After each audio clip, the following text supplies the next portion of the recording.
waa gabadh dhalinyaro oo qalbiga ka xaday uur ayuu yeeray uurkiina waa ku dafiray. gabadhan ku nool magaalada Muqdisho caasimadda Soomaaliya ayaa qisadan nala wadaagtay. waxa ay doonaysaa in talo la siiyo iyadoo la kala dooransiiyay laba daran mid dooro tii ay ku dhaqaaqi lahayd. haddaba gabadhan ayaan barnaamijkeena maanta ku qaadadigi doonaa qisadeeda iyadoo doonaysa inaad talo iyo duco siisaan labadaasi daran mid doorana aad midun u doortaan.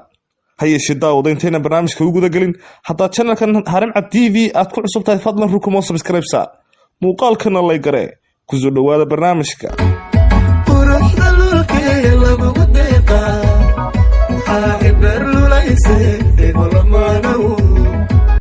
qalbiga ayuu ka xaday uurkii waa ku inkiray waa ku dafiray. waa sheeko murugo badan kana dhacday magaalada Muqdisho caasimadda Soomaaliya.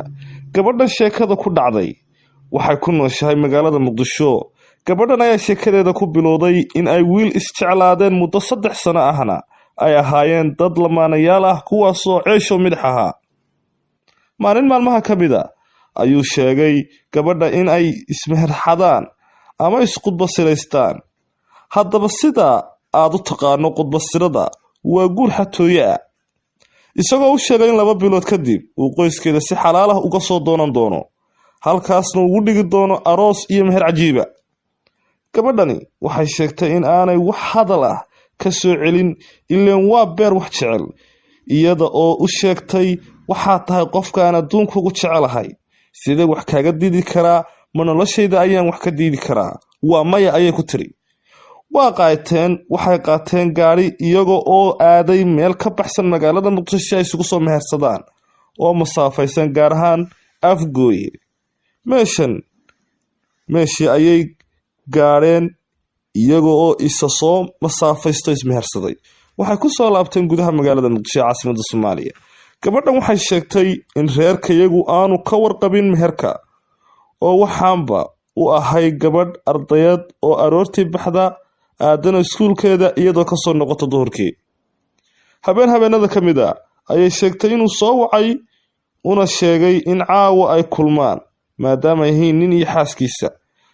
waxay sheegtay waan ka aqbalay waana u tegey waxaana aadnay goob lagu casheeyo waqtina waan soo wada qaadanay. muddo markii aan meeshii joognay ayuu codsaday inaan u raaco gurigiisa caawa uuna dhex maro gogol dhaaf waa siday hadalka u dhigtay. waxay sheegtay inaanay wax hadal ah ka gelin oo wax walba afkiisa ka soo baxay waxay ahaayeen wax la saxan oo qalinka ayay ugu duugaysay. waxay sheegtay inuu dhex maray jimaac ama galmo haddaba sidaad u taqaano. muddo markii aan kala maqnayn oo aanan kulmin ayay tiri waxaan dareemay xanuun mantag iyo daal fara badan.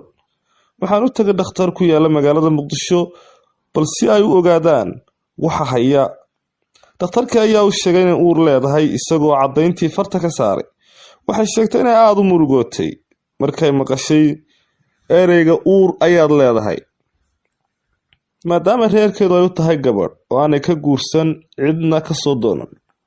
waxay sheegtay in talo ku caddaatay murug iyo welwelna la soo darseen oo ay garan weyday waxa ay samayso.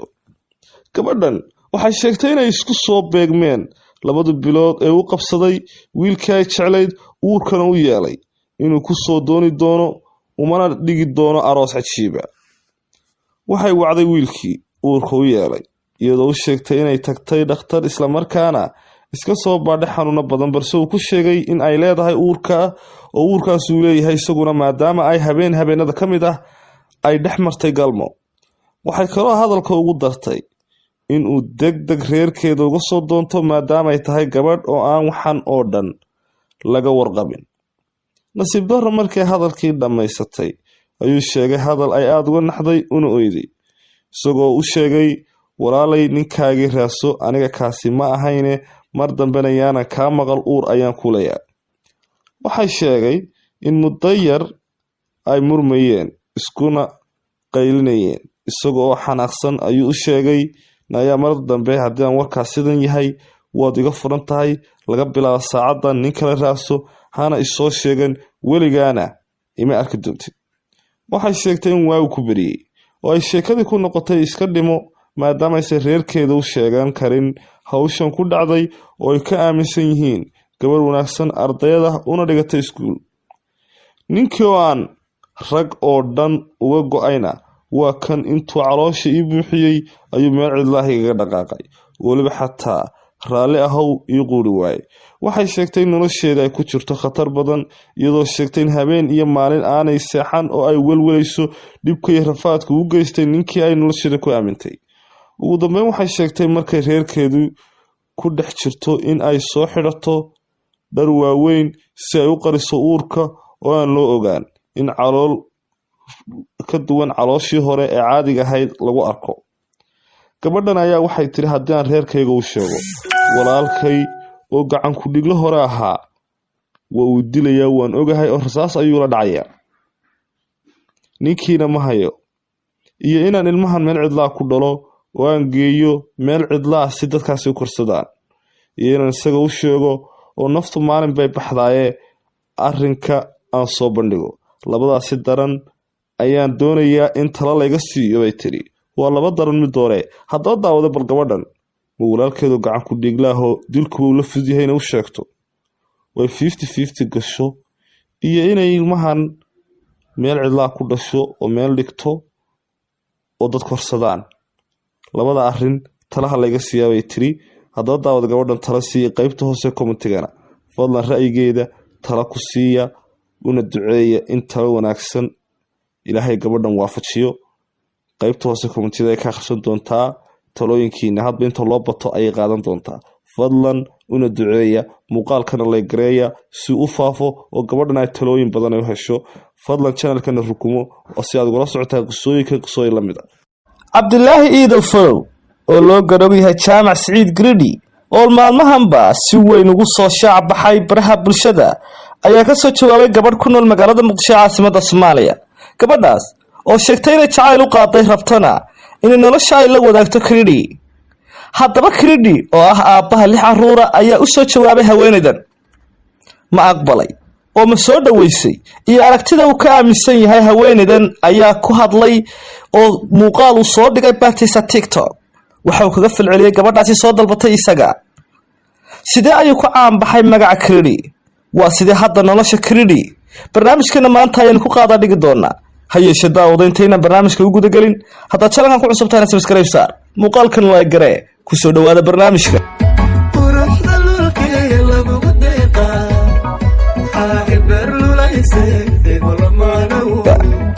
cabdilaahi iidow farow oo loo garog yahay jaamac siciid Gridhi oo maalmo ka hor si weyn ugu soo dhex baxay baraha bulshada ayaa ka soo jawaabay gabadh ku nool magaalada muqdisho caasimadda Soomaaliya.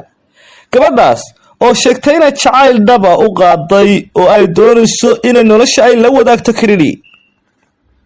jaamac siciid iidow Gridhi oo ka tirsan booliiska maamulka koonfur galbeed Soomaaliya waxa uu dhowaan ku soo caan baxay baraha bulshada kadib markii xildhibaan ka tirsan baarlamaanka Soomaaliya horena taliyo uga ahaan jiray magaaladaasi Baydhabo uu shaaciyay magaciisa saddexan iyo taariikhdiisa iyo sida uu uga mid noqday booliiska koonfur galbeed Soomaaliya.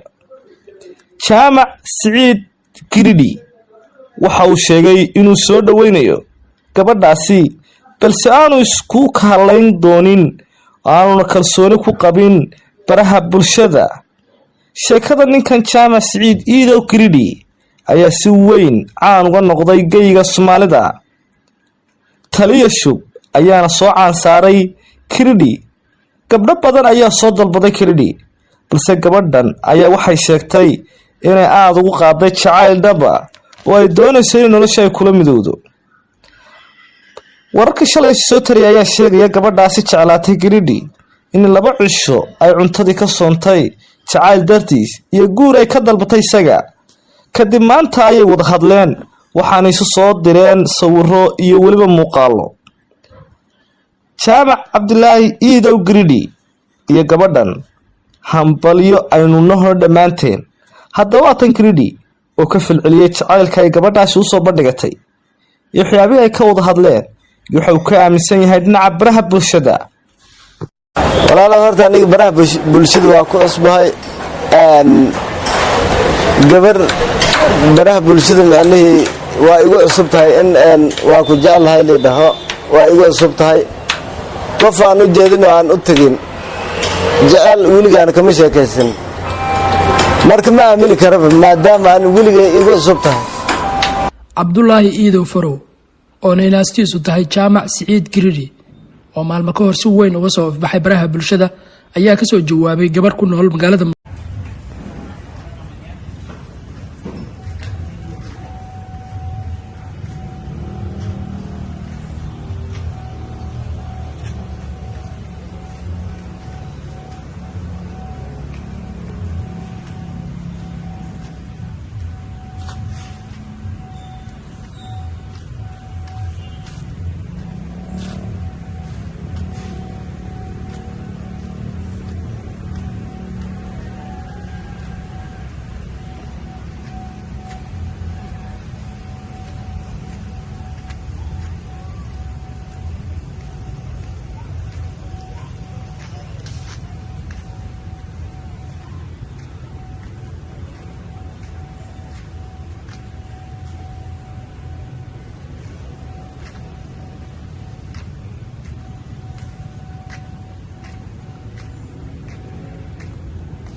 ديار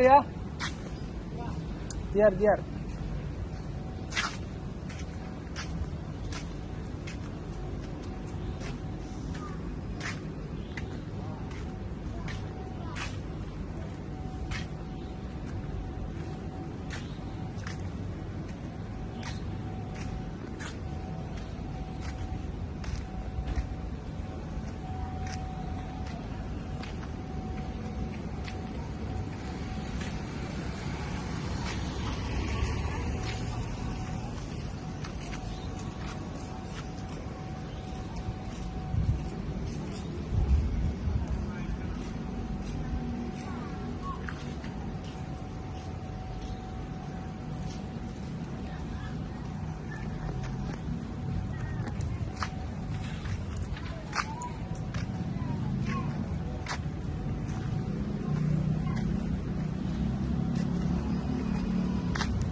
Yes.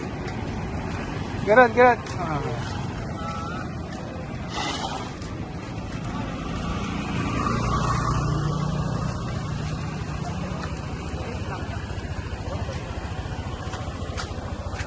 كمان طويل.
ديار يا ديار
Yes.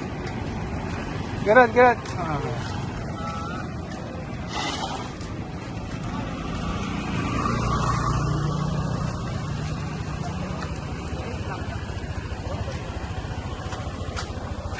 Pronto.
ديار يا ديار ديار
يس يس جراد جراد